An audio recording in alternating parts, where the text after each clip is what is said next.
Hey everyone, how's it going? So what am I working on now? Well, this is just going to be a quick, short video. But what I'm working on is a 21 Chevy Trailblazer. And it's a front wheel drive. I believe it's a 1.4 turbo. But anyway, Chevy did something on here. They designed something. They did something a little different than what you're probably used to seeing. And when I first noticed it, I was like, well, that's just weird. And the more I thought about it, and the more I was just like, you know what? Actually, no. This actually makes a lot more sense. With the advent of the electric parking brake, which a lot of vehicles have now, this makes way more sense. Older Subarus, I think from the 80s or whatever, like late 70s, early 80s, if I'm not mistaken, they did something like this. However, back then it was a little bit of a nightmare because they had to use cables because of the parking brake. So what am I talking about? All right, let me show you real quick. So here is the car, 21 Chevy Trailblazer. It's got 60,000 miles on it. So I'm going around just doing my visual check, and I get back here.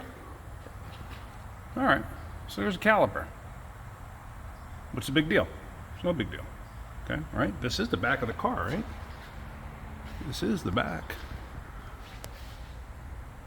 Yeah, there's the front, there's the back. So what am I seeing that I found unusual? Where's the parking brake? It's got electric parking brake. There's no electric motor on that caliper. There's no parking brake cable. There's no nothing. Come forward here. There it is. There's the electric parking brake. The electric parking brake. There's the underside engine cover. There's the front of the vehicle. There's the parking brake. Now, how strange is that to see a parking brake in the front of the vehicle? But it makes sense. Think about it. All the weight nowadays is on the front of the vehicle. So why not put the parking brake where all the weight is? Makes a lot of sense if you ask me. Like I said, old Subarus used to do that. They had the parking brake on the front. I'm sure other companies did it too. I just remember seeing it on Subarus. But you had cables and you had the articulating wheels, so it never made sense to put it in the front because the wheels would go bounce up and down and articulate and everything else. I mean, yeah, the back goes up and down, but they would never articulate, not like a front. I mean, some vehicles had four-wheel steering, but it was very minor how much they would turn. So seeing that, yeah, I agree. That's actually a great idea. Why not put them in the front? All the weight's there. Unless you have a 50-50 weight bias in your vehicle, then yeah, put them in the back.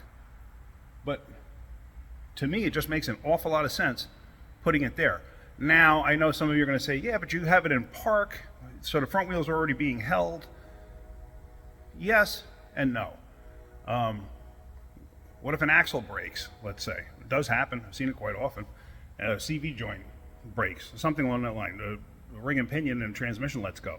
Now park is useless, so you're still only using one set of wheels in the rear if you're actually applying a parking brake. So I think it's actually a smart idea. What do you guys think? Let me know.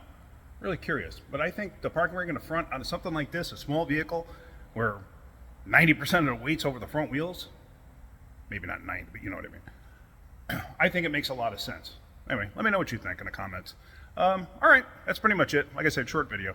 All right, guys, hopefully you're getting something out of my videos. If you are, hit that like button. If you could, please subscribe. All right, have a great day. Keep wrenching.